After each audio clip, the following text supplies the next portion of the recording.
मत्ती याचा 10 अध्याय 30 आणि 31 वचन. तुमच्या डोक्यावरील सर्व केस देखील मोजलेले आहेत. यस, आमेन. म्हणून भिवू नका. पुष्कळ चिमण्यांपेक्षा तुमचे मोल अधिक आहे. यस, आमेन. जय ख्रिस्त सर्वांना. कशी आहे माझी यूट्यूब फॅमिली? मी आशा करते तुम्ही सर्वजण सुरक्षित आणि आशीर्वादित असाल येशू मसीहाच्या सामर्थ्य नावामध्ये. हो प्रियांनो, आजच्या या सुंदर दिवसासाठी परमेश्वराने किती अद्भुत वचन दिलेलं आहे आपल्याला. की परमेश्वराचं वचन आपल्याला काय सांगत आहे की तुमच्या डोक्यावरील सर्व केस देखील मोजलेले आहेत. आमेन, आमेन, आमेन. आपण जितका परमेश्वराला धन्यवाद देऊ तितका कमी आहे. हो प्रियांनो, या जगिक जीवनामध्ये असा कोण व्यक्ती आहे की जो सांगू शकेल की त्याच्या डोक्यावरती किती केस आहेत? हो, असा कोणीही व्यक्ती नाही प्रियांनो. हे फक्त आणि फक्त परमेश्वर, महान असा सर्व शक्तिवान सामर्थ्य परमेश्वरच सांगू शकतो. कारण त्याने आपल्याला आपल्या आईच्या गर्भात रचण्याच्या अगोदर त्याने आपल्याला ओळखलेलं आहे. तो आपल्याला तेव्हापासून जाणतो. म्हणूनच त्याला सर्व काही आपल्या बाबतीत माहीत आहे. मग आता डोक्यावरील सर्व केस म्हणजे काय की फक्त केसच का? नाही प्रियांनो. तर याचा अर्थ असा होतो की परमेश्वराला आपल्या जीवनामध्ये काय उतार चढाव येणार आहेत, काय संकट परेशानी येणार आहेत, ह्या सर्व गोष्टी परमेश्वराला आपल्या अगोदरच माहिती आहेत. पण मग आपण काय करतो की जिथे परमेश्वरावरती जर आपण आपला सर्व भार सोपवला तर परमेश्वराने आपल्याला त्या येणाऱ्या अडचणीतनं योग्य रीतीने बाहेर पडण्यास सहायता आणि मदत करतो. पण जर आपण आपल्याच बुद्धीने, आपल्या शक्तीने जर आपण लढू लागलो तर परमेश्वराचं कार्य तिथं होऊ शकत नाही प्रियांनो. म्हणून इथं वचन आपल्याला सांगत आहे की परमेश्वराने आपल्या डोक्यावरील केससुद्धा मोजलेले आहेत. हो, त्याला आपल्या जीवनातील सर्व येणारे प्रसंग हे सुद्धा माहिती आहेत. त्यामुळे आपण काय केलं पाहिजे? पूर्ण मनाने आणि पूर्ण शक्तीने परमेश्वरावरती विश्वास ठेवला पाहिजे. तसंच 31 वचन काय सांगत आहे? म्हणून भिवू नका. पुष्कळ चिमण्यापेक्षा तुमचे मोल अधिक आहे. यस, आमेन, आमेन, आमेन. मी रिसीव करते ह्या दोन्ही वचनांना माझ्या जीवनामध्ये आणि माझ्या पूर्ण यूट्यूब फॅमिलीच्या जीवनामध्ये.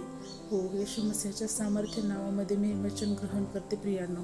कारण परमेश्वर इथे आपल्याला म्हणत आहे की भिवू नका. हो, आपल्याला या जगिक जीवनामध्ये कोणीही म्हणत नाही प्रियांनो घाबरू नकोस, भिवू नकोस. हो म्हणतात, शाब्दिक शब्दाबद्दल म्हणतात, पण जेव्हा खरंच प्रसंग वेळ वाईट असते तेव्हा मी म्हणणारे सुद्धा आपला साथ सोडून जातात. पण परमेश्वर आपल्याला कधीही सोडत नाही. तो कधीही आपला त्याग करत नाही. तो आपल्याला कधीही लज्जित आणि फज्जित होऊ देणार नाही प्रियांनो. म्हणून परमेश्वर इथं सांगत आहे की भिवू नका. कारण पुष्कळ चिमण्यांपेक्षा तुमचे मोल अधिक आहे. यस, आमेन. पुष्कळ चिमण्या म्हणजे काय की हे जे पक्षी आहेत, चिमण्या आहेत, हे नाही सांगते परमेश्वर. कारण बोलावलेले तर पुष्कळ आहेत, पण निवडलेले हे फार मोजके आणि कमी आहेत. त्यामुळे परमेश्वराला आपलं मोल हे खूप अधिक आहे प्रियांनो. आपण परमेश्वरासाठी खूप मौल्यवान आहोत. त्यामुळे परमेश्वर आपल्यावरती खूप प्रीती करतो, प्रेम करतो. तो दयेचा सागर आहे. तो महान असा आपला परमेश्वर आहे आणि त्याला आपल्या जीवनामधील सर्व योजना माहीत असल्यामुळे त्याला सर्व काही शक्य आहे. म्हणून आपण काय केलं पाहिजे? पूर्ण अंतःकरणाने आपण परमेश्वरावरती विश्वास ठेवला पाहिजे प्रियांनो.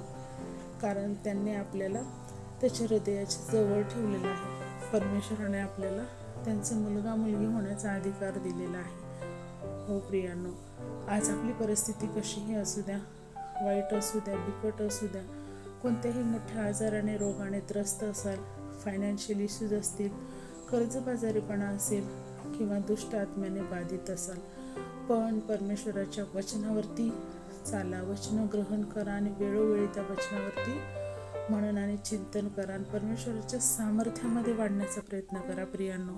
जेव्हा तुम्ही असे कराल तरच परमेश्वर आपल्याला आशीर्वाद देणार आहे आणि आपण त्याचे आशीर्वाद घेण्यासाठी हे नेहमी तत्पर असलं पाहिजे प्रियांनो. हो, कारण आपल्यावरती अरेस्ट येतं, याला आपणच कुठेतरी जबाबदार असतो. कारण आपण परमेश्वराच्या वचनाचं पालन करत नाही. हो प्रियांनो, म्हणूनच आज आत्ता या क्षणापासून आपण काय करूया? प्रत्येक वचनावरती चालण्याचा प्रयत्न करूया. आपण छोटीशी प्रार्थना करून परमेश्वराला धन्यवाद देऊया. Hallelujah hallelujah hallelujah. धन्यवाद धन्यवाद धन्यवाद. आकाश पृथ्वीचे निर्माण करते बाप्पा, आम्ही येशू मसीहाच्या सामर्थ्य नावाने तुझ्या चरणी येतो माझ्या राजा. होय परमेश्वरा, किती अद्भुत वचन दिलं आहेस माझ्या राजा. हो माझ्या बाप्पा, धन्यवाद करते माझ्या राजा. हो देव बाप्पा, तुमच्या डोक्यावरती किती केस आहेत हे सुद्धा तुला माहीत आहे माझ्या राजा. हो परमेश्वरा, कारण तू आमचा रचयता, तू आमचा निर्माण करता आणि तूच आमचा उद्धार करता आहेस माझ्या राजा. हो परमेश्वरा, ते इतकं प्रीती केल्याबद्दल तुला कोटी कोटी धन्यवाद देते माझ्या राजा. हो परमेश्वरा, आणि तसंच बाप्पा, आम्हाला तू भिवू नकोस हे सुद्धा सांगत आहे माझ्या राजा.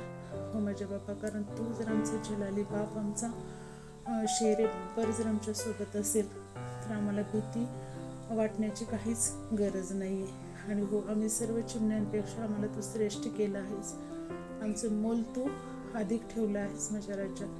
त्याबद्दलही तुला कोटी कोटी धन्यवाद देते माझ्या राजा. हो परमेश्वरा, या जगीन जीवनामध्ये कोण आम्हाला इतकं प्रीती करतं माझ्या राजा, कोणी आमच्यावरती इतकं प्रेम करत नाही माझ्या राजा. हो परमेश्वरा, आमच्याकडनं काही चुका अपराध झाले असले तरी आम्हाला तू क्षमादान दे माझ्या राजा.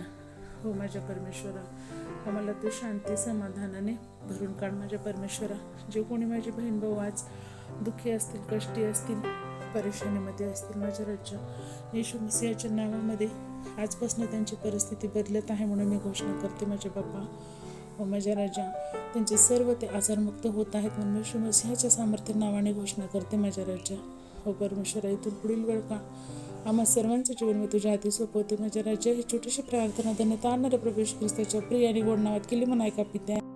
आमेन. प्रेज द लॉर्ड सर्वांना. जय ख्रिस्त. शालोम. प्रभू येशू मसीहची शांती तुम्हा आम्हा सर्वांसोबत युगानुयुग असो.